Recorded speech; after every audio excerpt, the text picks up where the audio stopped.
আমি যখন সময় টিভির আমার এক কলিগের সঙ্গে শেয়ার করলাম যে আমি ইতিহাস বিষয়ে কন্টেন্ট তৈরি করতে যাচ্ছি, উনি শোনার সাথে সাথে বলেছিলেন যে সুমন ভাই, এটা কেউ দেখবে না, ইতিহাস একটা কাঠখোট্টা বিষয়, মীর জাফরের বংশধর তারা কেমন আছেন। এই ভিডিও দেওয়ার পরে যেখানে আমার প্রথম 6 মাসের সাবস্ক্রাইবার 100 জনও হয়নি, 96 জন ছিল, ওই এক ভিডিও দেওয়ার পরে সম্ভবত 68,000 সাবস্ক্রাইবার হয়েছিল একদিনে। এত বড় একটা সিদ্ধান্ত যখন আপনি নিলেন এবং বললেন যে চাকরিটা আপনি ছেড়ে দিলেন, তখনও কি আপনার মনে হয়েছিল যে লাখ লাখ মানুষ আপনার ভিডিওস দেখবে?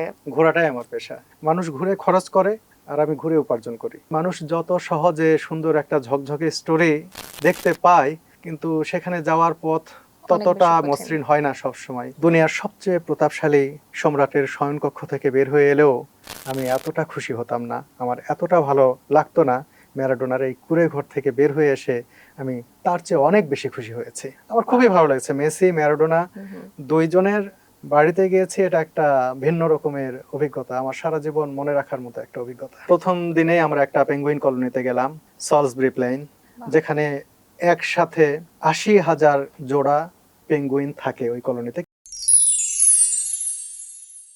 ভ্রমণ মানেই গল্প, এবং সেই গল্পে থাকে নানা সুন্দর লোকেশন, হাসি মুখ, আমাদের প্রকৃতি এবং নানা সুন্দর সুন্দর অভিজ্ঞতা। কিন্তু এই অভিজ্ঞতার পেছনেও কিন্তু থাকে বেশ কিছু না বলা কথা, অর্থাৎ যিনি এই সুন্দর অভিজ্ঞতা শেয়ার করছেন তার আসলে কি কি সম্মুখীন হতে হয়, তিনি কি ভাবছেন, তিনি কি চাচ্ছেন এবং কি হারাচ্ছেন, কি পাচ্ছেন, সেই সব না বলা কথাগুলো নিয়ে আমাদের পডকাস্ট চেক ইন স্টোরিজ। সবার সঙ্গে রয়েছে আমি নাজমুন মিম, এবং আমাদের সাথে আজকে অতিথি হিসেবে রয়েছেন এই সময়ের সব থেকে জনপ্রিয় বোধহয় ট্রাভেল ব্লগার, আমরা তাকে বলতে পারি, সালাউদ্দিন সুমন। সুমন ভাই, ওয়েলকাম করছি। অনেক ধন্যবাদ আমাকে ডাকার জন্য। অসংখ্য ধন্যবাদ আপনাকে, কারণ আপনি ভীষণ ব্যস্ত মানুষ, ব্যস্ত থাকেন এবং নানা স্টোরিজ আমরা দেখি, আপনার অভিজ্ঞতা জেনেও ভীষণ ভালো লাগে, দেখে ভালো লাগে। আমরা আজকে যেই শুরুতেই আমি বলে ফেলেছি যে না বলা গল্পগুলো আমাদের এই পডকাস্টে থাকবে। তো আপনার কাছে শুরুতেই আমি যেটা জানতে চাইবো যে একজন ট্রাভেল ব্লগারের তো অনেক কিছুর সম্মুখীন হতে হয়, যেটা হয়তো বা ক্যামেরার সামনে আমরা দেখি না, স্টোরিজেও দেখি না। আপনার জীবনের এই আপনার ট্রাভেল, অর্থাৎ আপনার লাইফের ট্রাভেল, সেই জার্নিটা কবে থেকে শুরু হয়? আমার এটা 2019 সালে, আমি তখন সময় টিভিতে কাজ করি। ঠিক সেই সময়ে আমার কেন যেন মনে হয়েছিল, সেই সময়ে দেখতাম যে কর্পোরেট জব যারা করছেন, কর্পোরেট হাউসগুলো দেখা যাচ্ছে স্যালারি বেড়ে যাওয়ার পরই ছাঁটাই করা হচ্ছে। যদিও সেরকম পরিস্থিতি আমার জন্য ছিল না, সময় টিভির সবাই আমাকে খুব পছন্দ করতেন, খুব ভালোবাসতেন, একবার টপ লেভেলের মানুষজন সবাই। তারপরে আমার কাছে মনে হয়েছে যে নিজের একটা আর্থিক সিকিউরিটি নিশ্চিত করার দরকার, যদি কখনো চাকরি চলে যায় আমি যাতে ঝুঁকিতে না পড়ি। কারণ আমি পারিবারিকভাবে ওইরকম কোনো ফ্যামিলির সন্তান না যে চাকরি চলে গেলে আমি চলতে পারবো। আমার বাবা একজন স্কুল শিক্ষক, আমাদের জমি জমাও এরকম নাই বললেই চলে। তো সেই জায়গায় আমার একটা চাকরি খুব দরকার। আর সাংবাদিকতা করেই আমি জীবনটা চালাতে চেয়েছি সব সময়। আমি কখনোই ভাবিনি সাংবাদিকতার বাইরে আমি কিছু করব। সাংবাদিকতায় পড়েছি এবং সাংবাদিকতাই করে এসেছি। এর বাইরে যখনই ভাবলাম যে কিছু একটা করা দরকার, কি করা দরকার, আমার একবার ভেবেছিলাম যে রেস্টুরেন্ট দেওয়া যায় কি না। সেই ভাবনা বাস্তবে রূপ পায়নি। হঠাৎ একটা সময় মনে হলো আমি তো টেলিভিশনে কাজ করি, ভিডিও অডিও এইগুলো নিয়েই তো কাজ। তো সেই সময় মনে হলো যে আমি তো ভিডিও তৈরি করতে পারি। একটা সায়েন্স ওয়ার্ল্ড নামে একটা ইউটিউব চ্যানেল, তিনি অবশ্য এখন কানাডায় থাকেন, সায়েম ভাই, তার ভুটানের একটা ভিডিও, ট্রাভেল বিষয়ক একটা ভিডিও আমি দেখছিলাম। দেখার পরে আমার মনে হলো আমিও তো তাহলে ভ্রমণ বিষয়ক ভিডিওই বানাতে পারি, এবং শুধু ভ্রমণ না, এর সাথে আর কি করা যায়, কিভাবে এটাকে মানে মানুষের কাছে নতুনভাবে আনা যায়। আমি দেখলাম যে আমাদের দেশে অনেক রাজবাড়ি আছে, ঐতিহাসিক জায়গা আছে, সেসব জায়গায় কিছু ট্রাভেল কন্টেন্ট ক্রিয়েটর যাচ্ছেন কিন্তু ইতিহাস বলছেন না, শুধু নান্দনিক সৌন্দর্যের কথা বলছেন। আমার কাছে মনে হলো যে ইতিহাসগুলোকে সুন্দরভাবে অ্যাড করা যায় ট্রাভেল ভিডিওর সাথে। এই চিন্তা থেকেই আর কি আমার শুরু করা। আচ্ছা, সেটা 2019 সালের কথা। 2019 সালে। এবং এই যে ইতিহাস ব্যাপারটাকে যে আপনি সম্পৃক্ত করলেন আপনার কন্টেন্টে, এবং এই ভাবনা থেকে যখন কাজ শুরু করে দিলেন, আপনার কি মনে হয়েছিল কখনো সুমন ভাই যে খুব রিস্ক হয়ে যাবে, ঝুঁকি হয়ে যাচ্ছে, তারপরও আপনার মনে হয়েছে কি যে এটা করা উচিত, এটা আমার জীবনে একটা টার্নিং পয়েন্ট হতে পারে? আমি যখন সময় টিভির আমার এক কলিগের সঙ্গে শেয়ার করলাম যে আমি ইতিহাস বিষয়ে কন্টেন্ট তৈরি করতে যাচ্ছি। উনি শোনার সাথে সাথে বলেছিলেন যে সুমন ভাই, এটা কেউ দেখবে না, ইতিহাস একটা কাঠখোট্টা বিষয়, এগুলো মানে কেউ দেখতে চায় না। আসলে সেই সময়ে ইউটিউবে মানুষের টার্গেটই ওই রকম, দেখবেন খেয়াল করে যে কিছু যৌন উত্তেজক কিছু কন্টেন্ট তৈরি করা হচ্ছে, কিছু নেগেটিভ হ্যাঁ কন্টেন্ট নেগেটিভ থাকছে। কন্টেন্ট, এই সেই মানে এই ধরনের টেন্ডেন্সি ছিল যে যেগুলো ভাবা হতো যে এইগুলো দিয়েই ভিউজ নিয়ে আসতে হবে, কিন্তু আমি ওইভাবে ভাবিনি। আমি ভাবলাম যে আমি চেষ্টা করে দেখি যে কি করা যায়। তারপর যখন আমি মুর্শিদাবাদে গেলাম, মুর্শিদাবাদে গিয়ে সিরাজউদ্দৌলার ইতিহাস, মীর জাফরের বংশধর তারা কেমন আছেন, এই ভিডিও দেওয়ার পরে, যেখানে আমার প্রথম 6 মাসের সাবস্ক্রাইবার 100 জনও হয়নি, 96 জন ছিল, ওই এক ভিডিও দেওয়ার পরে সম্ভবত 68,000 সাবস্ক্রাইবার হয়েছিল একদিনে। ওয়াও। হ্যাঁ, আর যিনি আমাকে বলেছিলেন যে ইতিহাস দিয়ে হবে না, কেউ দেখবে না, পরবর্তীতে তিনি ইতিহাস বিষয়ক একটা চ্যানেল খুলেছেন এবং এখনো ইতিহাস বিষয়ক ভিডিও তৈরি করেন। সার্থকতা মনে হয় কিছু কিছু জায়গায় অনেক সময় এরকমই মনে হয় যে যে মানুষগুলো সব থেকে বেশি ডিমোটিভেটেড করে লাইফে, পেছনে টেনে ধরে, হয়তো বা তারাই একটা সময় এসে তখন তাদের ভুলটা বুঝতে পারে। তবে এই যে মীর জাফরের যে কন্টেন্টটা, যতটুকু জানি 12 মিলিয়ন ভিউজ এখন পর্যন্ত ইউটিউবে, আপনার অন্যতম সর্বোচ্চ একটি কন্টেন্ট, তো এইটাই কি লাইফের আপনার টার্নিং পয়েন্ট আপনার মনে হয়? সেটা হচ্ছে আসলে এই ভিডিওটা আমার টার্নিং পয়েন্ট অবশ্যই। তার আগেও কয়েকটা ভিডিও আমার মানুষ দেখেছেন, কিন্তু এই জায়গা যেভাবে আমাকে ঘুরে দাঁড়াতে সাহায্য করেছে, এটা আমাকে শক্তি জুগিয়েছে, যে কারণে আমি সময় টিভি যখন নোটিশ দেয় যে ইউটিউবিং করলে চাকরি করা যাবে না, আচ্ছা। তখন আমার জন্য সিদ্ধান্ত নেওয়া কঠিন কিছু ছিল না। এই ভিডিওগুলোই আমাকে শক্তি জুগিয়েছে যে আমি চেষ্টা করলে হয়তো পারবো, সে কারণে আমি সাথে সাথে আমি চাকরিটা ছেড়ে দিতে পেরেছি। সেটা অনেক বড় সাহসিকতার কিন্তু একটা পদক্ষেপ যে হ্যাঁ, আপনি আমার সাথে সাথে। এটা আমার বাবা কোনোভাবেই চাচ্ছিলেন না। তিনি স্কুল শিক্ষক, তিনি দিন শেষে ওই বাজারে যান, মানুষজনের সাথে চা খান, গল্প করেন। আমার ছেলে সাংবাদিক। এই আমরা নিম্ন মধ্যবিত্ত বা গরিব মানুষজনের পরিবারে কি হয়, সন্তানরা যদি একটা চাকরি করে, বাবা মা ওইটা নিয়ে গর্ব করে। সেটা হয়তো ক্ষুদ্র, কিন্তু তাদের কাছে অবশ্যই। এটা বড়। তিনি ভাবছেন যে আমি যদি চাকরি ছেড়ে দিই, তাহলে উনি মানুষের কাছে বলবেন কি? আমি বাসায় আছি, একটা সময় চাকরি ছেড়ে দিয়ে গিয়ে ভিডিও বানাচ্ছিলাম আমি, আর তখনও আমি কোনো মাসে 10 লাখ টাকাও আমি ইনকাম করেছি। ঠিক সেই সময় দেখি আমার বাবা কার সাথে ফোনে কথা বলছেন। আমার বাবা বলছেন যে আমার ছেলে তো বেকার। আমি যে বেকার ছেলে যদি 10 লাখ টাকা ইনকাম করে, এটাও আমার বাবার কাছে মানে আমাদের মাইন্ড সেট আপ তো হচ্ছে এইটা যে চাকরি করতে হবে, মানে এই এই মনস্তত্ত্ব থেকে আমরা বের হতে পারি না। মানে এটাকে অনেকটা যে আমি মানে স্যালারি বা টাকা পয়সা কত ইনকাম করছি তার থেকেও গুরুত্বপূর্ণ হচ্ছে পদবি আমার কি হ্যাঁ, আছে সেটা। আমরাও আমাদেরকে এমনভাবে একটা বৃত্তবন্দি করে রেখেছি যে আমরা এই বৃত্তের বাইরে যেতে চাই না। একটা নির্দিষ্ট বৃত্তের মধ্যে ঘুরে ঘুরে জীবনটা শেষ করে দেব, তবু বৃত্ত ডিঙানোর মতো সাহস সঞ্চয় করতে পারি না। অথচ এই বৃত্তের বাইরে পা দিলেই হয়, ঝুঁকিটা আছে, রিস্ক না নিলে তো কেউই গেইন করতে পারবে না, কিন্তু আমরা কেউই রিস্ক নিতে চাই না। হ্যাঁ, ব্যবসায় ঝুঁকি আছে, কিন্তু একজন বিজনেসম্যান না হইলে আপনি তো অর্থের দেখা পাবেন না। শুধু শুধু যে অর্থের দেখা পাচ্ছেন তা না, আপনার মাধ্যমে কিন্তু বহু মানুষের কর্মসংস্থান হচ্ছে। ব্যবসায় ঝুঁকি আছে বলে যে আমি ব্যবসা করব না, তাহলে তো আপনি আর কিছু করতেই পারলেন না, ওই জায়গায় থেকে গেলেন। সে কারণেই যে অনেকেই মনে করেন যে চাকরি ছাড়তে চান না, 10টা 4টা 10টা 5টা এই সময় ধরে চাকরি সারা জীবন করে যাচ্ছেন। অথচ এই মানুষটি যদি ভিন্ন চিন্তা করতেন, বিজনেস হতে পারে, কন্টেন্ট ক্রিয়েশন হতে পারে, ফ্রিল্যান্সিং হতে পারে, যে কোনো কিছু হতে পারে, সেটা করে কিন্তু এখন যে অবস্থায় আছেন সেই জায়গা থেকে নিজেকে ভিন্ন জায়গায় আরো অনেক উচ্চতায় নিয়ে যাওয়ার সুযোগ আছে। হ্যাঁ, পরে যে যাবেন না সেটা কিন্তু বলা যায় না, অবশ্যই। সেই ঝুঁকি তো থাকেই, কিন্তু সেটা নিজেকে বুঝতে হবে যে আমি এই জায়গা থেকে আরেক জায়গায় যাওয়ার জন্য কতটা প্রস্তুত। আমি যদি আমার সিদ্ধান্ত নিতে ভুল না করি, তাহলে আমার পড়ে যাওয়ার সম্ভাবনা বা আশঙ্কা খুব কম থাকবে। অবশ্যই। এবং এই যে ভাই এত বড় একটা সিদ্ধান্ত যখন আপনি নিলেন এবং বললেন যে চাকরিটা আপনি ছেড়ে দিলেন, তখনও কি আপনার মনে হয়েছিল যে লাখ লাখ মানুষ আপনার ভিডিওস দেখবে বা আপনাকে সাপোর্ট করবে? তখনও কি এই ভাবনাটা ছিল বা আমার এসেছিল? কাছে কেন যেন একটা, আমি আত্মবিশ্বাসী ছিলাম যে আমি এখানে একটা ভালো কিছু করতে পারবো। যখন সিদ্ধান্ত নিয়ে ফেলি যে চাকরি ছাড়বো, এটা হচ্ছে 2021 সালের জুলাই মাসের 14 তারিখ। নোটিশটা দেওয়া হয়েছে জুলাই মাসের 2-3 তারিখে বা 1 তারিখে, যে যারা কন্টেন্ট তৈরি করবে তারা টেলিভিশনে চাকরি করতে পারবে না। এই নোটিশ দেওয়ার পরে আমি চিন্তা করলাম যে আমি যদি এই নোটিশ দেওয়ার পরেও ভিডিও আপলোড করি, আমার ভিডিও একটা রেডি আছে, আপলোড করব, ঠিক সেই মুহূর্তে এই নোটিশ। আমি তখন ওয়েট করতে থাকলাম যে কি হয় অফিসের পরিস্থিতি। আমি যদি এখন এই নোটিশের পরে যদি ভিডিও আপলোড করে ফেলি, তখন এটাকে অফিসের নিয়মের পরিপন্থী হিসাবে ধরা হতে পারে।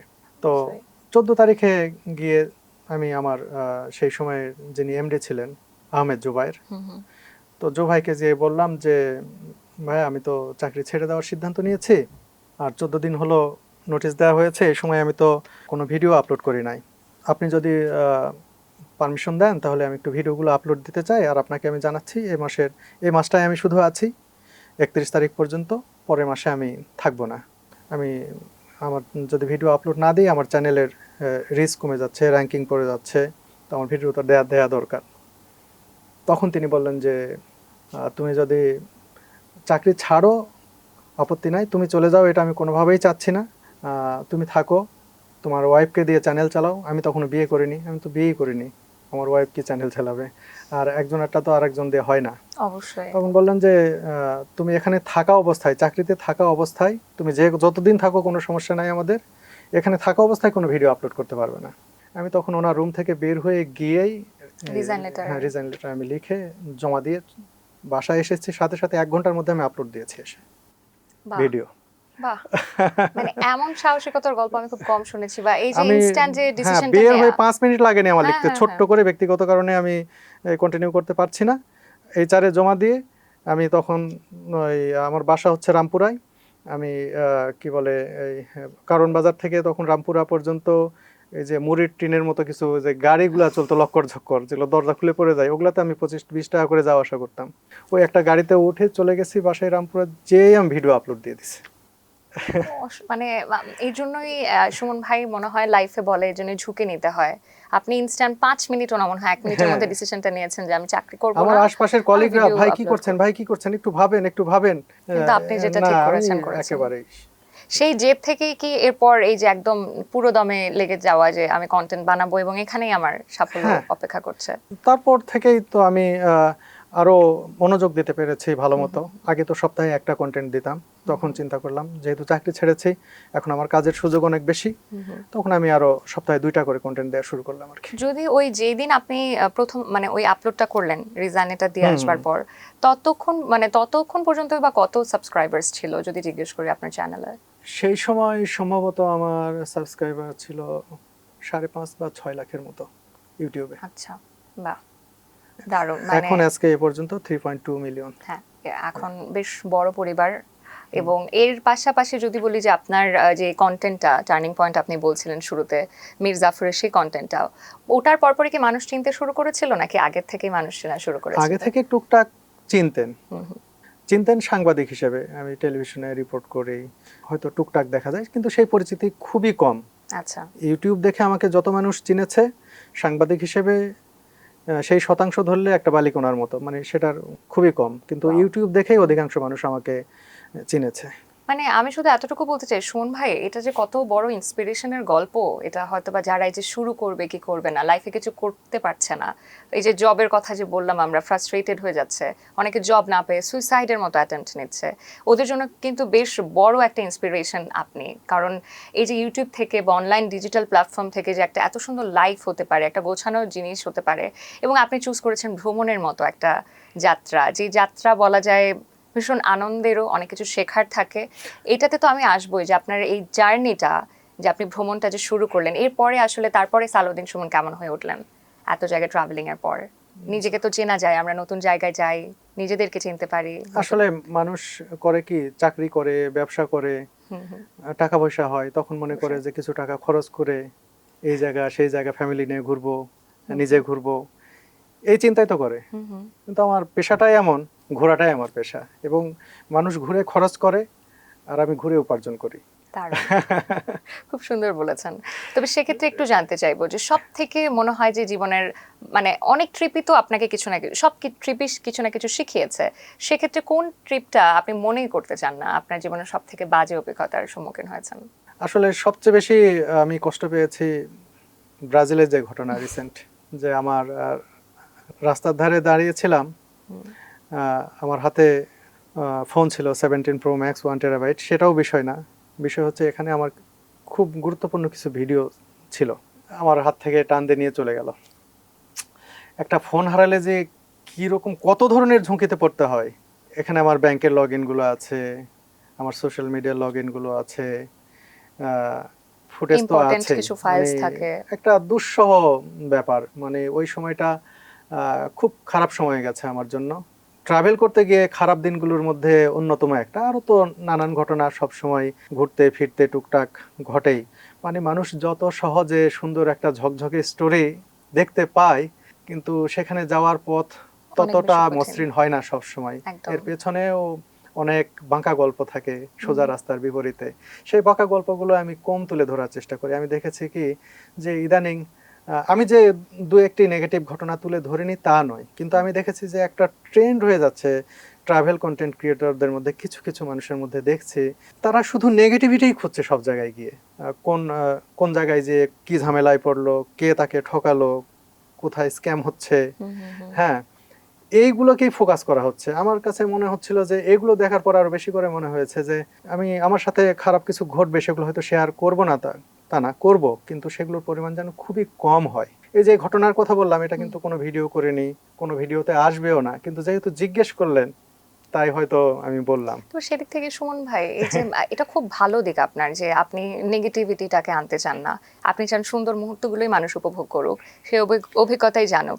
কিন্তু এই যে নেগেটিভ জিনিসটা যে আপনার হলো, আপনার যে একটা বাজে অভিজ্ঞতা, যে আপনার ফোনটা মানুষের হারিয়ে গেল, শিক্ষা হয় এখান থেকে, হ্যাঁ, যে মানুষ সচেতন হয়ে যে এই যাবে। জায়গায় এটা, হ্যাঁ, সেই সব শেয়ার করা উচিত আমার কাছে মনে হয়। কিন্তু আমার কাছে এটা কখনোই মনে হয় না যে শুধুমাত্র কন্টেন্টের ভিউ বাড়ানোর জন্য আমার নেগেটিভিটি খুঁজে বেড়াতে হবে, এটা খুব যে ভালো নেই কথা। কিন্তু চেষ্টা করতেছি যে এখানে নেগেটিভ কিছু একটা ঘটুক। তো এইটা থেকে আমি এই দিকে আমি কখনোই যেতে চাই না। মানে আপনি যেটা বলছেন সুমন ভাই, যে বাকিরা যেটা করছে বের করছে, মানে না থাকলেও সেটা তারা বাকি খুঁজে বের বলবো করে না, হয়তো কিছু কিছু কিছু কিছু। অনেকে অনেক ভালো কন্টেন্ট তৈরি করছেন। আচ্ছা, আপনি তো সম্প্রতি বা মেসি এবং ম্যারাডোনা তাদের দেশ আর্জেন্টিনা ভ্রমণ করেছেন এবং সেখানে তাদের বাড়িতে গিয়েছেন, আপনার সেই অভিজ্ঞতা কেমন ছিল? আমি যখন আর্জেন্টিনা যাওয়ার প্ল্যান করেছি, আর্জেন্টিনা যাইনি, যাওয়ার প্ল্যান নাই, তখনও ভেবেছি যে যদি কখনো আর্জেন্টিনা যায় আমি অবশ্যই ম্যারাডোনার বাড়িতে যাব। মেসির বাড়িতে যাব কিনা আমি এই চিন্তা করিনি সত্যি সত্যি, কিন্তু ম্যারাডোনার বাড়িতে আমি যাবই। আমি মেসির ভক্ত যতটা, তার চেয়ে অনেক বেশি বড় ভক্ত ম্যারাডোনার। হ্যাঁ, কারণ আমি ছোটবেলায়, খুব ছোটবেলায়, সম্ভবত 1994-এ যে ওয়ার্ল্ড কাপ হয়, সেটাতে সম্ভবত, আমি সাল ভুল বলছি কিনা জানি না, আমি ম্যারাডোনার খেলা দেখেছি ছোটবেলায়। এবং সেটাই না, বলে না যে পারিবারিকভাবে ইনফ্লুয়েন্স হয়ে যায় যে আর্জেন্টিনার ভক্ত না ব্রাজিলের ভক্ত। তো আমাদের পরিবার, শুধু পরিবার না, গ্রাম, সব জায়গায় দেখতাম যে আর্জেন্টিনা নিয়ে একটা ওই রকম একটা মানুষের মধ্যে উৎসাহ, উদ্দীপনা। আর ছোটবেলা থেকেই ম্যারাডোনার প্রতি আমার ভালো লাগা অন্যরকম। তো সেই জায়গা থেকে যখন প্ল্যান করে যাওয়ার, সেই সময় আমি সিদ্ধান্ত নিয়ে ফেলি যে ম্যারাডোনার বাড়িতে তো অবশ্যই যাব, মেসির বাড়িতেও যাব। তো আমি ম্যারাডোনার বাড়িতে যাই। বুয়েনোস আইরেস থেকে 20 কিলোমিটার দূরে একটা বস্তি এলাকা, যেখানে কোনো হাই রাইজ বিল্ডিং নেই, একতলা, সর্বোচ্চ হয়তো দোতলা দু একটা থাকতে পারে, সবগুলোই একটা বস্তি এলাকা যেরকম হয় ঠিক সেই রকমই। এখনো অনুন্নত এই জায়গাটা, কিন্তু বুয়েনোস আইরেস কিন্তু অনেক উন্নত। আপনি গেলে মনে হবে যে ইউরোপের কোনো সমৃদ্ধ শহরে এসেছেন, আপনি ফ্রান্সে এসেছেন, এইরকম, মানে প্যারিসে গেছেন এইরকম। তো আমার কাছে প্যারিসের চেয়েও, আমি প্যারিসেও গেছি, প্যারিসের চেয়েও সুন্দর মনে হয়েছে বুয়েনোস আইরেসকে। শহরের স্থাপত্য এত, যাই হোক, সেই বস্তির মাঝে ছোট্ট একটা বাড়ি, সেই বাড়িতে রুম হচ্ছে 2টা থাকার রুম, একটা ড্রয়িং স্পেস, ছোট্ট। আমি যখন সেই বাড়িতে ঢুকি, ম্যারাডোনার বাড়িতে, আমার মানে অনুভূতি যে কি, এটা আসলে ভাষায় প্রকাশ করার মতো না। যে মনে হচ্ছিল যে একজন কিংবদন্তি ফুটবলের, তার বাড়িতে আমি ঢুকছি, তার বাড়িটা অবিকল, মানে তিনি থাকা অবস্থায়, তিনি যখন ছোটবেলায় সেই বাড়িতে ছিলেন বাবা মার সাথে, তখন বাড়ির যে কাঠামো ছিল এখনো সেই কাঠামোই আছে, কোনো চেঞ্জ হয় নাই। কারণ আমি পুরাতন ছবিগুলো দেখেছি, মানে ম্যারাডোনা তার বাড়ির সামনে খেলছেন ছোটবেলায়, সেই স্টিল ছবি আর এখনকার যে বাড়ি সেম, কোনো কিছু চেঞ্জ নেই। হ্যাঁ, তো সেই বাড়ির ভিতরে এখন যারা থাকছেন তারা এই বাড়ির মালিক না, এই বাড়ি দেখাশোনা করেন, ছোট্ট একটা বাড়ি, কুড়ে ঘর বলা যায়। স্বামী স্ত্রী থাকেন তারা, ওখানে যারা যায় একটু তাদেরকে টাকা পয়সা দেয়, হ্যাঁ, দেখার সুযোগ দেয়, কিন্তু ঘরের ভিতর যেতে দেয় না। তো আমি তাদেরকে খুব রিকোয়েস্ট করলাম যে আমি বাংলাদেশ থেকে এসেছি, বাংলাদেশের মানুষজন খুব পছন্দ করে ম্যারাডোনাকে, আমি একটু ভিতরে গিয়ে দেখতে চাই যে উনি কোন রুমে থাকতেন। রাজি হচ্ছিলেন না। যাই হোক, তাকে অনেক বুঝিয়ে পরবর্তীতে রাজি করালাম। ভিতরে গেলাম, দেখলাম সেই ঘর, খাট একেবারে ভেঙে আছে, ভাঙা খাট। আমার ভিডিও যারা দেখছেন তারা দেখতে পারেন যে আমার কাছে অদ্ভুত মনে হয়েছে যে আমি যেই ঘরের মধ্যে দাঁড়িয়ে ছিলাম সেই মুহূর্তে, যে সেই ঘরে ম্যারাডোনা ঘুমাতেন, হাঁটা চলাফেরা করতেন, এটা ভাবতে অন্যরকম লাগে। আর আমি যখন ওই রুম থেকে বের হয়ে বাইরে এলাম, তখন আমার কাছে মনে হলো দুনিয়ার সবচেয়ে প্রতাপশালী সম্রাটের শয়নকক্ষ থেকে বের হয়ে এলেও আমি এতটা খুশি হতাম না, আমার এতটা ভালো লাগতো না ম্যারাডোনার এই কুঁড়ে ঘর থেকে বের হয়ে এসে আমি তার চেয়ে অনেক বেশি খুশি হয়েছি। কি দারুণ অভিজ্ঞতা। আপনি যখন শুরু করেছিলেন এই জার্নিটা, তখনও কি মনে হয়েছিল যে এই যে আপনার এত পছন্দের একজন কিংবদন্তি আমাদের প্লেয়ার ম্যারাডোনা, তার বাড়িতে আপনি কখনো যাবেন, নাকি এটা প্ল্যানিং এ ছিল? না, এটা প্ল্যানিং এ ছিল আমার, ছিল হ্যাঁ, যে আমি যাব। তারপরে আমি রোজারিও শহরে গেছি, মেসির বাড়ি। মেসির বাড়িটাও মূল শহর থেকে কিছুটা দূরে, 20-25 কিলোমিটার দূরেই। দুতলা একটা বাড়ি, বাড়ি তালাবদ্ধ, কেউ থাকে না, জানলা দরজা সব বন্ধ। তার চাচাতো ভাইয়েরা এই তার দেয়ালে কিছু মেসির একটা গ্রাফিতির মতো করে আঁকিয়ে রাখা হয়েছে। আর ভক্তরা যারা যায় তাদের বাড়ির দরজায় এটা সেটা লিখে ওই কাপড়ে গিট্টু দিয়ে রাখছে, বা এই ধরনের আর কি।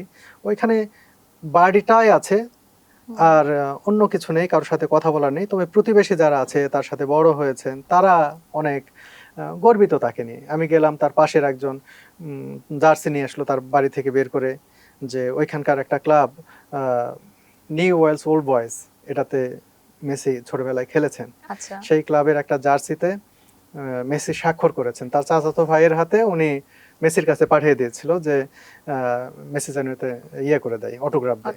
তো মেসি অটোগ্রাফ দিয়েছেন, সেটা নিয়ে এসে তাকে দিয়েছেন, উনি আবার আমার কাছে নিয়ে এসে দেখাচ্ছে। তারপরে উনি বলছেন, তোমরা এসেছো, এখানে তো তেমন কিছু নাই। আর্জেন্টিনার বিশাল একটা পতাকা নিয়ে এসে তার বাড়ির সামনে, মেসির বাড়ির সামনে টানিয়ে দিয়ে বলছে এখন ছবি তোলো। এরকম। আর মেসির বাড়ি শুধু না, মেসির যে স্কুলে পড়েছেন ছোটবেলায় সেই স্কুলে গিয়েছি। তারপরে উনি 5 বছর বয়সে যে ক্লাবে ভর্তি হয়েছিলেন, গ্রান্ডুলি ক্লাব, সেই ক্লাবে গেছি, সেই ক্লাবের মাঠ দেখেছি। ছোটবেলায় যখন ওই ক্লাবে তিনি খেলতেন, একেবারে পিচ্ছি, 4.5-5 বছর বয়স, সেই সময় তার খেলার স্টাইল দেখেই তার কোচেরা ধরে নিয়েছিলেন যে বড় কিছু হবে, এবং এ ছোটদের সাথে কেন খেলছে। এই অল্প কিছুদিনের মধ্যেই ও তার এই পরের যে ক্লাব, বড়দের যে club Newell's Old Boys, সেটাতে উনি খেলা শুরু করেন। আমার খুবই ভালো লাগছে। মেসি ম্যারাডোনা দুইজনের বাড়িতে গিয়েছি, এটা একটা ভিন্ন রকমের অভিজ্ঞতা, আমার সারা জীবন মনে রাখার মতো একটা অভিজ্ঞতা। দারুণ দারুণ এরকম অভিজ্ঞতা, মানে এখন এত শুনে মানে আমরা শিহরিত, মনে হচ্ছে যে ওরকম যদি এই অভিজ্ঞতাটা আমাদের হতো। আমি একটা কথা বলেছিলাম, সহজ করে দিয়েছেন। মেসির বাড়ির দেয়ালে যে মেসির প্রতিকৃতি আঁকানো রয়েছে, এইভাবে তিনি আকাশের দিকে তাকিয়ে আছেন।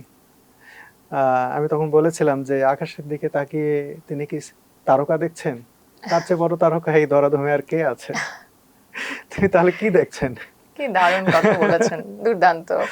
আচ্ছা ভাইয়া, এই যে বললেন যে ম্যারাডোনার বাড়িতে গেছেন, একটা বস্তি বাড়ি বলছিলেন, যে অনেকেই বলেছে যে সোশ্যাল মিডিয়াতে এবং সবখানে আর্জেন্টিনা খুব গরিব একটা কান্ট্রি, বা আর্জেন্টিনাতে আসলে ওরকম দেখা বা যাবার মতো কিছু নেই, বাট আপনি সেখানে ভ্রমণ করেছেন এবং আপনি দেখলেন যে বিষয়টা কিছুটা হলেও ভিন্ন। কিছুটা না, জানতে চাই। পুরোপুরি উল্টো। আচ্ছা, আর্জেন্টিনার সম্পর্কে আমাদেরকে ভুল ধারণা দেওয়া হয়েছে। আর্জেন্টিনাকে বলা হয়েছে, আমাদেরকে জানানো হয়েছে আর্জেন্টিনা গরিব, কিন্তু আমি গিয়ে দেখেছি উল্টো। হ্যাঁ, তাদের ইনফ্লেশন আছে, মানে অর্থনৈতিক সংকট চলছে 2002 সালের পর থেকে, অর্থনৈতিকভাবে বিধ্বস্ত, কিন্তু গরিব বলা যায় না। তাদের অবকাঠামো দেখুন, তাদের শিক্ষা প্রতিষ্ঠান দেখুন, তাদের লাইফস্টাইল দেখুন, আপনার কোনোভাবেই মনে হবে না এটা ইউরোপের চেয়ে কোনো অংশে কম। শুধু নান্দনিক সৌন্দর্যেই নয়, তাদের যে ইতিহাস ঐতিহ্য এগুলো নিয়েও, এবং তাদের খাবার দাবারের ঐতিহ্য, সব কিছু নিয়ে তারা কিন্তু বেশ সমৃদ্ধ। আর আর্জেন্টিনার পাতাগোনিয়া যে অঞ্চলটা, আপনাকে যদি বলা হয় বা আপনি গুগলে সার্চ করে দেখতে পারেন যে দুনিয়ার সবচেয়ে সুন্দর জায়গা কোনটি, আপনি গুগলে লেখেন, দেখেন যে এর মধ্যে হয়তো 5-7 বা 2-3-4-এর মধ্যেই আসবে পাতাগোনিয়া। এত চমৎকার ল্যান্ডস্কেপ, তাদের ফিটসরয় পর্বত কি অসাধারণ, তাদের ঘোরার জায়গা এত কিছু আছে, পেরিতো মরেনো হিমবাহ অসাধারণ, মানে তাদের মেন্দোজা আঙুরের রাজ্য, আমি ঘুরে এসেছি, আপনি দেখবেন যে মাঠের পর মাঠ আঙুর চাষ হচ্ছে। তাদের দুনিয়ার মধ্যে সবচেয়ে মজার যে আঙুর ম্যালবেক, সেই ম্যালবেকটা তারাই উৎপাদন করে, এবং এখন তাদের অর্থনীতি কিন্তু আঙুরকে কেন্দ্র করে, অর্থাৎ তারা যে ওয়াইন প্রোডাকশন করে সারা দুনিয়ায় এটা তারা সরবরাহ করে। বাহ, তার মানে বলছেন যে যেরকম একটা জিনিস আমাদের পোর্ট্রে করা হচ্ছিল, শো করা হচ্ছিল, সেটা সম্পূর্ণ মিথ্যা। একেবারেই মিথ্যা। আপনি এদের নগর পরিকল্পনা আপনি দেখুন, বুয়েনোস আইরেস শহরে গেলে এদের যে স্থাপত্যগুলো অসাধারণ, মানে এক একটা বিল্ডিং এর দিকে মনে হয় তাকিয়ে থাকি যে এগুলো কত বছর আগে বানানো হয়েছে, কত চমৎকার। প্রত্যেকটা রাস্তা এত প্রশস্ত, একটা রাস্তা আছে তাদের একবার বুয়েনোস আইরেসের একবারে সেন্ট্রাল পয়েন্টেই 16 লেনের, এটাকে বলা হচ্ছে বিশ্বের সবচেয়ে প্রশস্ততম সড়ক। একটা রাস্তায় 16টা লেন, এবং এরা এত নিয়ম কানুন মানে, ট্রাফিক আইন মোটেও কেউ ভাঙে না, সিগন্যাল না দিলে কেউই পার হয় না। এবং সবচেয়ে ভালো লেগেছে বাংলাদেশিদের প্রতি তাদের আবেগ, অনুভূতি, ভালোবাসা। আমি যেখানেই বলেছি বাংলাদেশি, 1 সেকেন্ডও সময় লাগে না, মানে ন্যানো সেকেন্ডও লাগে না, ধুম করে জড়িয়ে ধরে এসে যে বলে যে তোমরা তো আমাদের চেয়েও আমাদের ফুটবলকে বেশি ভালোবাসো, এরকম। আর তাদের আতিথেয়তা, যখনই শুনে বাংলাদেশে আসো, তুমি এটা খাও, ওটা নাও, কি করতে চাও, কিভাবে হেল্প করতে পারি, মানে আমার কাছে খুবই ভালো লেগেছে। একটা অভিজ্ঞতা শেয়ার করি, আমি ইগুয়াজু ওয়াটারফলসে গেছি, দুনিয়ার মধ্যে সবচেয়ে বড় ওয়াটারফলস ইগুয়াজু ওয়াটারফলস। ওইখানে একটা পয়েন্ট আছে যেখান থেকে 3টা দেশ এক জায়গায় দাঁড়িয়ে দেখা যায়, ব্রাজিল, আর্জেন্টিনা আর প্যারাগুয়ে। হ্যাঁ, আমি যখন ওই জায়গায় যাওয়ার সময় আমরা গাড়ি পাচ্ছিলাম না, তো এখানে একটা দোকান আছে, দোকানে গিয়ে জিজ্ঞেস করলাম এক নারীকে যে কিভাবে যাওয়া যায়, বললো যে এখানে উবারে ডাকলে গাড়ি পাওয়া যেতে পারে। তো আমার সাথে নিলয় ছিল, নিলয় ট্রাই করছিল, পাওয়া যাচ্ছে না। এই ফাঁকে উনি জানলেন যে আমরা বাংলাদেশ থেকে এসেছি। তারপর থেকে তার শুরু হয়ে গেল, তোমরা কি খেতে চাও, কি খাওয়াইতে পারি। গাড়ি পাচ্ছি না দেখে উনি তার নিজের গাড়ি তার সন্তানকে ডেকে ড্রাইভ করতে দিলেন, যে এরা বাংলাদেশ থেকে এসছে, এদেরকে ওই জায়গায় নামিয়ে দিয়ে আসো। বিদেশে গেলে হয় কি, 5 টাকার ভাড়া আপনার কাছ থেকে 50 টাকা কিভাবে নেবে এই চিন্তা করে সব জায়গায়, কিন্তু তিনি তার নিজের গাড়ি দিয়ে দিলেন, পার্সোনাল গাড়ি, এবং গাড়ি কিছুটা গেছে, তারপর থামিয়ে আবার উনি গাড়ির ভিতরে ওনার স্যান্ডেল রাখছিলেন, ওই স্যান্ডেলগুলো আবার নিয়ে নিলেন যে ওনার দরকার। তো আমি বুঝলাম যে ওনার ব্যক্তিগত ব্যবহারের গাড়িটা আমাকে দেয়া হলো তার সন্তানকে দিয়ে, যেন নামিয়ে দিয়ে আসে। বাহ, এই আতিথেয়তা, মানে এটাই যে আর্জেন্টিনাকে যে বাংলাদেশি মানুষ এত পাগলের মতো ভালোবাসে, এত মন থেকে ভালোবাসে, এটা অনেকে যারা আর্জেন্টিনায় যায় তারা হয়তো বুঝতে পারবে। তবে আমি শুনেছি যে আমাদের এশিয়ানে, মানে আমাদের এবং পার্শ্ববর্তী দেশগুলোতে আর্জেন্টিনার ক্রেজ সব থেকে বেশি। এটাকে আপনার বাইরে বিভিন্ন দেশে ট্রাভেল করেও মনে হয়েছে যে আর্জেন্টিনা বা ফুটবলের প্রতি ভালোবাসা এটা বাংলাদেশে সব থেকে বেশি? বাংলাদেশেই সবচেয়ে বেশি, সেটা আর্জেন্টাইনরাও জানে। আরেকটা বিষয় খেয়াল করেছি, আমাদের দেশে আর্জেন্টিনার ফ্যান্স এবং ব্রাজিলের ফ্যান্সদের মধ্যে যে দ্বন্দ্ব, এই দ্বন্দ্ব আর্জেন্টিনাতেও, মানে আর্জেন্টিনার মানুষজন কিন্তু ব্রাজিলকে এত নেগেটিভ ভাবে দেখে না। আমরা যতটা শত্রু ভাবাপন্ন, একজন আর্জেন্টিনার সাপোর্টার ব্রাজিলের সাপোর্টারকে সবসময় টিপ্পনি কাটছি, এ করছি সে করছি, কিন্তু তাদের বলছে যে তাদের মধ্যে এই ধরনের অবন্ধুসুলভ বা তাদের নেগেটিভ দৃষ্টিকোণ থেকে দেখে এরকম কিছু না। তারা খুব বন্ধুসুলভ কথা বলে, যে ব্রাজিল সম্পর্কে সবসময় তারা পজিটিভ মন্তব্য করে। আমার এটাও ভালো লেগেছে। তো সেটা দ্বন্দ্ব শুধু আমাদের দেশে সব থেকে বেশি, আমরা বেশি আবেগী। হ্যাঁ, তো সেদিক থেকে তো অনেক অনেক অভিজ্ঞতা আপনার আছে সুমন ভাই। আপনি রিসেন্ট সময়েও দুর্গম মহাদেশ অ্যান্টার্কটিকা, সেখানে আপনি গিয়েছেন, সেই অভিজ্ঞতা একটু জানতে চাইবো কেমন ছিল? আসলে এটা আমার জীবনের একটা অমূল্য অভিজ্ঞতা অ্যান্টার্কটিকা যাওয়া। যে এখানে আমার যাওয়ার কথা ছিল না। আমি যে ফ্যামিলি বিলং করি, আমার যে সামাজিক অবস্থান, সেই জায়গা থেকে এত তাড়াতাড়ি এত এক্সপেন্সিভ, এক্সক্লুসিভ তো অবশ্যই, সেটা তো চাঁদে যাও, মঙ্গলে যাও, বা কোনো স্পেস শিপে করে কোথাও যাও হচ্ছে বিরাট একটা এক্সক্লুসিভ ব্যাপার, কিন্তু খরচটা তো ম্যাটার করে, তাই না? সেই জায়গায় আমি যেতে পেরেছি, সেটা অবশ্যই আমি নিজেকে লাকি মনে করি। কৃতজ্ঞতা জানাচ্ছি টার্কিশ এয়ারলাইন্সকে, কৃতজ্ঞতা জানাচ্ছি ডট ইন্টারনেটকে। তারা হিউজ মানে আমাদেরকে স্পন্সর করেছে, সে কারণেই এটা সম্ভব হয়েছে। আর এ কারণেই আমি অদেখা সৌন্দর্য দুনিয়াটা যে এইরকম আমি না গেলে বুঝতাম না। আমাকে যদি এখন জিজ্ঞেস করা হয় যে দুনিয়ার মধ্যে সবচেয়ে সুন্দর জায়গা কোনটা, আমাকে অনেকেই জিজ্ঞেস করেন অন ক্যামেরা যে সুমন ভাই, আপনি তো বিভিন্ন জায়গায় যান, কোন জায়গা আপনার সবচেয়ে ভালো লেগেছে?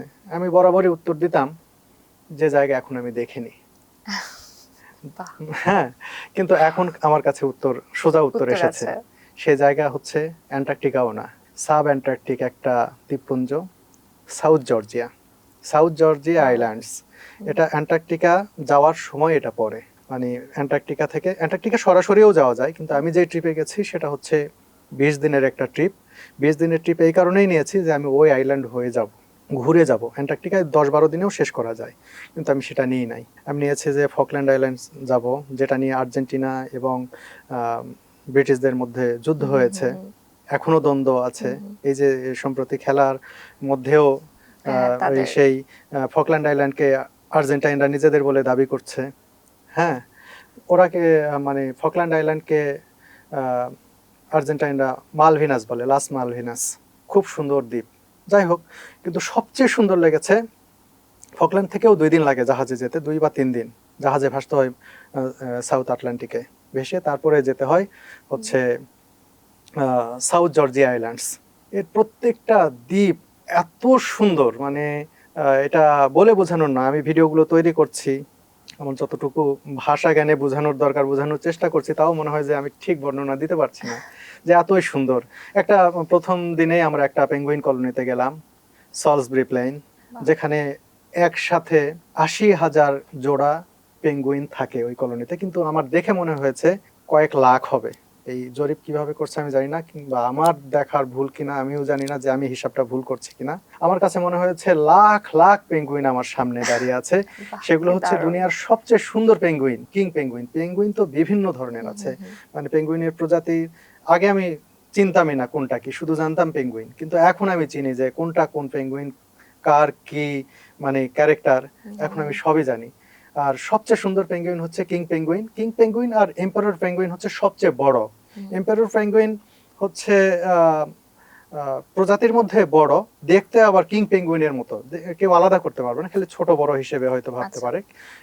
এম্পারর পেঙ্গুইন এখন শুধুমাত্র অ্যান্টার্কটিকার গহীনে দেখা যায়, অন্য কোথাও দেখা যায় না, খুব কম এখন। সেই দিকে আছে, অ্যান্টার্কটিকায় আছে। কিন্তু এই সাউথ জর্জিয়া বা ফকল্যান্ডে তো কিং পেঙ্গুইন দেখেছে অল্প, কিন্তু সাউথ জর্জিয়া আইল্যান্ডে কিং পেঙ্গুইনের বড় বড় কলোনি রয়েছে। সেন্ট অ্যান্ড্রুজ বে নামে একটা কলোনি আছে, যেখানে পরিসংখ্যান অনুযায়ী, জরিপ অনুযায়ী বলছে সেখানে কিং পেঙ্গুইন আছে 1.5 লাখ জোড়া। এরকম গোল্ড হারবারে আমি গিয়ে তো একেবারে অবাক হয়েছে যে এলিফ্যান্ট সিল, মানে আজ তো হাতি এক একটা সিল, এইগুলো মানে মনেই হবে না যে এটা দুনিয়ার ভিতরের কিছু। সেখানকার পরিবেশ, প্রকৃতি অদ্ভুত সবকিছু। এবং সেখানে যে তিমি শিকার কেন্দ্রগুলো আছে, তিমি শিকার কেন্দ্রগুলো দেখলে আমি যে কেউ অবাক হবে যে তারা কত আয়োজন করেছিল একসময় তিমি শিকার করার জন্য। সেসব স্থাপনা সবকিছু ফেলে রেখে এখন চলে এসেছে, সেখানে জাহাজ পড়ে রয়েছে, তাদের বিশাল বিশাল অবকাঠামো পড়ে রয়েছে, কোনো মানুষ নেই। তিমি এবং সিল শিকার করার জন্য তারা এই বিনিয়োগগুলো করেছিল।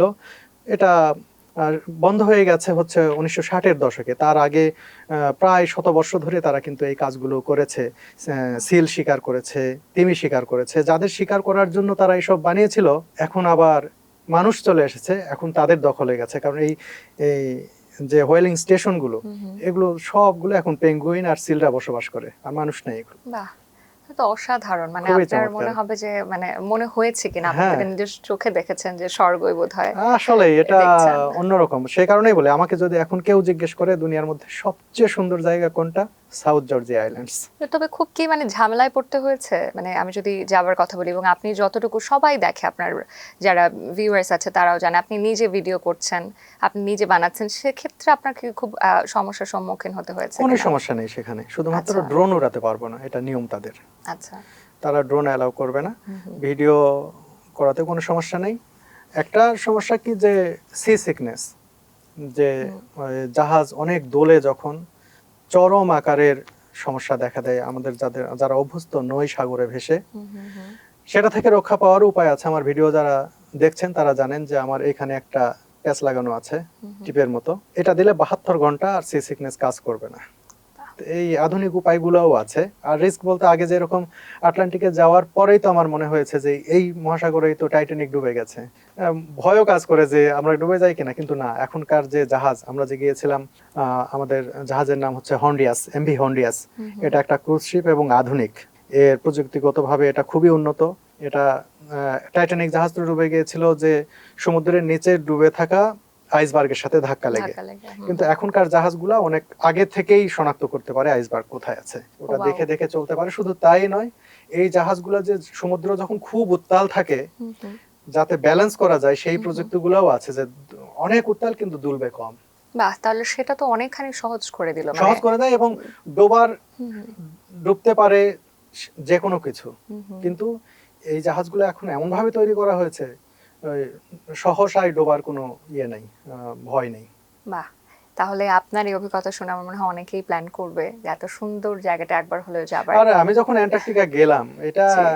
পৌঁছালাম, সেই অনুভূতিটা অন্যরকম। আমি তো আচ্ছা। সৌন্দর্যের কথা বলেছি যে সাউথ জর্জিয়া আমরা একটু আইল্যান্ড, ছোট করে জানতে চাই কিরকম ছিল সেটা সেই হচ্ছে অভিজ্ঞতা। যে একটা হোয়াইট কন্টিনেন্ট যে বলা হয়, হুম। পুরোটাই সাদা হয়ে রয়েছে, মানে কি আপনার অসাধারণ। জলের উপরেও আইসবার্গ বা আইস শিট, পুরো পাহাড় একেবারে বরফে ঢাকা, অদ্ভুত সুন্দর। এর মধ্যে পেঙ্গুইনরা ঘুরে বেড়াচ্ছে, তিমি, অজস্র তিমি, মানে আমরা যাওয়ার সময় তিমি দেখবো দেখবো, দেখতে পাই না।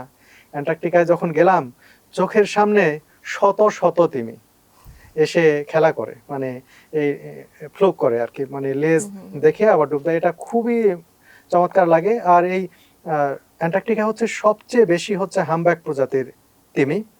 এই তিমিগুলো মানুষের সান্নিধ্য নাকি পছন্দ করে, মানুষ দেখলে, বা এই যে আমরা যে ভেলা জোডিয়াকে উঠে জোডিয়াকের যে ইঞ্জিনের যে শব্দ, এটা নাকি ওরা পছন্দ করে। আমাদের এক্সপেডিশন গাইড এটা বলছে যে এই শব্দটা শুনলে আরো কাছে আসে, এসে তারা ওই যে লাফালাফি করে, লেজ দেখায়, নাড়ায়, এইগুলা তিমিগুলো করে। এটা খুবই চমৎকার একটা অভিজ্ঞতা। আর সাধারণত অর্কা, যাদেরকে হোয়েল কিলার বলা হয়, সেটা আমরা দেখেছি। এক্সপেডিশন গাইডরাই বলছিলেন যে অর্কা সাধারণত দেখা যায় না, তোমরা দেখতে পেয়েছো, এটা সৌভাগ্য।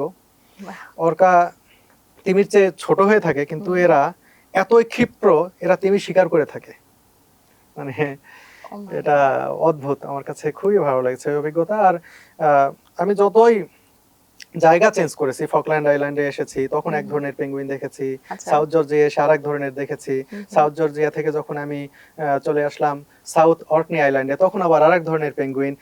জায়গা ভেদে এই পেঙ্গুইনগুলোর প্রজাতি আবার আলাদা আলাদা। ধরেন যে আমি ফকল্যান্ডে এসে দেখলাম, এই প্রথমে দেখলাম ম্যাজেলানিক পেঙ্গুইন, তারপরে ইয়েতে সাউথ জর্জিয়া এসে দেখলাম হচ্ছে, তারপরে ম্যাজেলানিক পেঙ্গুইন দেখেছি এবং জেন্টু পেঙ্গুইন দেখেছি অনেক বেশি।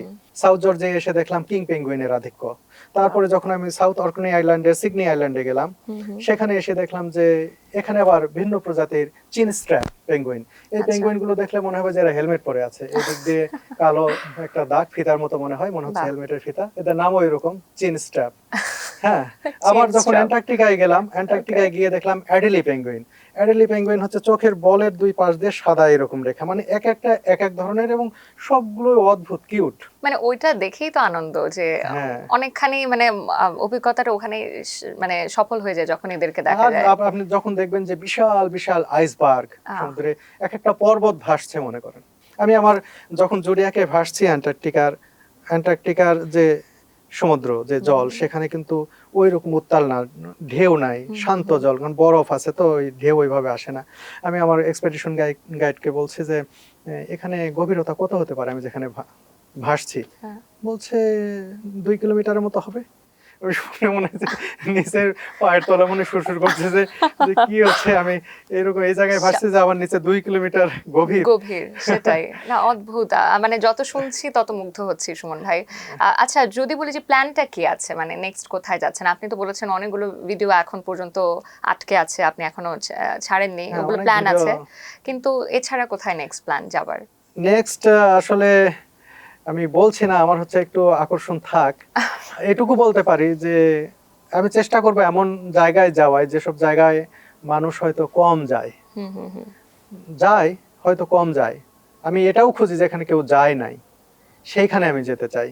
জানি না সেই জায়গাগুলো তো যেতে পারবো কিনা, এটা না হয় একটু রহস্যই থাক। রহস্যই থাক, না সমস্যা নেই, আমরা সবকিছু উদ্ঘাটন করতে চাই না। তবে যদি বলি যে আপনার একটা প্ল্যানিং তো রয়েছে, এত এত দারুণ দারুণ এত দেশ ঘুরেছেন, কোন দেশটা সব থেকে, অ্যান্টার্কটিকা বাদে যদি বলি, সব থেকে ভালো লেগেছে, গোছানো, সুন্দর, আবার যেতে চান, বারবার যেতে চান? কয়েকটা দেশ ভালো লেগেছে হুম হুম। আমার। তুরস্ক অনেক ভালো লেগেছে, আমি 4 বার গেছি। বাহ। থাইল্যান্ড ভালো লেগেছে, 2 বার গেছি। হুম হুম। তিব্বত, মঙ্গোলিয়া। তিব্বতে একটু কষ্ট হয় মানে হাই অ্যালটিটিউডের কারণে, কিন্তু এর ইতিহাস, ঐতিহ্য এবং যে ন্যাচারাল বিউটি, এর কারণে তিব্বতেও আমার যেতে ইচ্ছে করে অনেক। হুম হুম। এবং মঙ্গোলিয়া আমার কাছে অসাধারণ লেগেছে। আচ্ছা, আমাদের একটা সেগমেন্ট, আমরা যেহেতু প্রায় শেষ সময় চলে এসেছি, আমাদের একটা সেগমেন্ট আছে, সেটা হচ্ছে স্ট্যাম্প। হ্যাঁ, পাসপোর্ট স্ট্যাম্প, আমি যদি ভুল না করি, আমাদের এই সেগমেন্টটা পাসপোর্ট স্ট্যাম্পে আমরা আমরা হয় কি, বিভিন্ন দেশে যখন যাই, ভ্রমণ করি, আমাদের পাসপোর্টে তো অনেক স্ট্যাম্প লাগে বিভিন্ন দেশের। যদি আপনার জীবনের স্ট্যাম্পের কথা বলি, যে আপনার জীবনের পাসপোর্টে 5টি স্ট্যাম্পের সুযোগ রয়েছে আপনার, অর্থাৎ 5টি দেশ এবং 5টি বলতে পারি দেশও হতে পারে, আপনার সুন্দর কোনো মুহূর্ত হতে পারে জীবনের। আপনি 3টি সুযোগ আছে, আমাদেরকে 3টি বলবেন আর কি, 5টি সুযোগ আছে, 3টি বলবেন। কোন 3টি মুহূর্ত আপনি এখানে সিল মেরে রাখতে চান আপনার পাসপোর্টে, জীবনের পাসপোর্টে? অবশ্যই আমি মুহূর্ত বলতে যদি দেশের হিসাবে বলি, সেই ক্ষেত্রে আমি 1 নম্বরে রাখবো তিব্বত। তিব্বত। যদিও দেশ নয়, এটা চায়নার মধ্যে। 2 নম্বরে হচ্ছে মঙ্গোলিয়া। ওকে। আর 3 নম্বরে তুরস্ক। তুরস্ক। আচ্ছা, আমরা তো দেশটা জেনে নিলাম, যদি এখন জীবনেরটাই যেহেতু বলেছি, তাও সুমন ভাই একটু ঘুরিয়ে গেছেন, আমি এখন জীবনেরটাও জানতে চাই। জীবনের 3টি মুহূর্ত কি রাখবেন লাইফে, পাসপোর্টে? আমার ওয়াইফ, তার সাথে আমার অনেক স্মৃতি আছে। সে আমার জীবনকে গুছিয়ে দিয়েছে। আমি যে দেশ বিদেশ ঘুরে বেড়াই, আমাকে অনেক সাপোর্ট করে, আমাকে অনেক সহ্য করে। আমি সারা দিন রাত ভিডিও এডিট করি, সেই জন্য তাকে প্রায়োরিটির 1 নম্বরে রাখতেছি। এছাড়া আমার পরিবারের বাবা মা, তারাও, তাদেরও আমি 1 নম্বরেই, 2টাই রাখি, আমার বাবা মা, ওয়াইফ। হ্যাঁ, এছাড়া তো আমার বন্ধু বান্ধব, বন্ধু ছাড়া তো জীবন জীবন আসলে অচল। একদম তাই। এইগুলোই আর কি। বাহ, দারুণ লেগেছে সুমন ভাই, অসাধারণ লেগেছে। এবং আমার মনে হয় আপনার সাথে পরিচয় হবার মানে মানে যাদের সামনাসামনি কথা বলার সুযোগ হবে, তারা জানবে যে আপনি কি দারুণ একজন মানুষ, এখনো এত বেশি মানে সবাইকে আপন করে নেন। আপনার এই জিনিসটা আমার ভীষণ ভালো লেগেছে সুমন ভাই। আমরা অফ ক্যামেরাতেও যখন কথা বলছিলাম, আমি চাইবো যে নেক্সট বার আপনার সাথে যেন আমার আবারও দেখা হয়, এবং আপনার যে এত সুন্দর একটা জার্নি লাইফের, এটা যাতে সবসময় এত সুন্দরই থাকুক। ইনশাআল্লাহ আবারও আপনার সঙ্গে দেখা হবে আশা করছি। আমাকে ডাকার জন্য আবারও ধন্যবাদ জানাচ্ছি। Thank you so much. দর্শক, আমরা তো সুমন ভাইয়ের গল্পটি শুনছিলাম এবং শুনতে শুনতে কিন্তু একেবারে হারিয়ে যাচ্ছিলাম। আমাদের এই চেক ইন স্টোরিজগুলো কিন্তু এমনই হবে। এখানে বিভিন্ন কিন্তু ট্রাভেল কন্টেন্ট ক্রিয়েটার্সরা আসবেন, এবং তারা কিন্তু আমাদের কাছে শুধু কন্টেন্ট ক্রিয়েটার্স না, তারা আমাদের কাছে একজন বলা যায় তারা ইন্সপিরেশন। তারা আমাদেরকে শেখায়, আমাদেরকে জানায়, আমাদেরকে বোঝায় যে আসলে এই লাইফটা চুজ করবার জন্য তাদের কী পরিমাণে সাহসিকতার সম্মুখীন হতে হয়েছে। নেক্সট বার আবারও কোনো এমন সাহসিকতার গল্প নিয়ে, দারুণ গল্প নিয়ে হাজির হয়ে যাব চেক ইন স্টোরিজে। চোখ রাখুন আমাদের ইউটিউব চ্যানেলে। আজকের মতো বিদায়, সবাই ভালো থাকুন।